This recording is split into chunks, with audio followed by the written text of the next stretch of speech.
কর্মচারী যখন বসের চাকরি ছেড়ে দিতে চায়।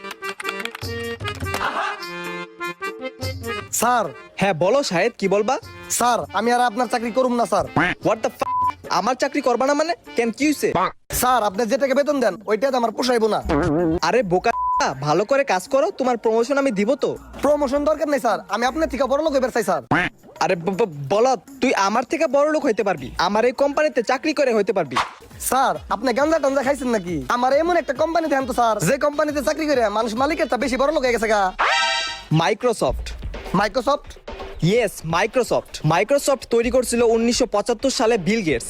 ধীরে ধীরে মাইক্রোসফট কোম্পানির ইনকামের হাইপ বাড়তে থাকে, আর তখনই এক এমপ্লয়ার যোগ হয়, তার নাম ছিল স্টিভ বলমার। Steve Ballmer? আরে বোকাচোদা, Steve Ballmer. Oh sorry sir. আর 1975 সাল থেকে 2014 সাল পর্যন্ত সে মাইক্রোসফট কোম্পানিতেই নাগাতার কাজ করতে লাগে, যেহেতু সে কন্টিনিউয়াসলি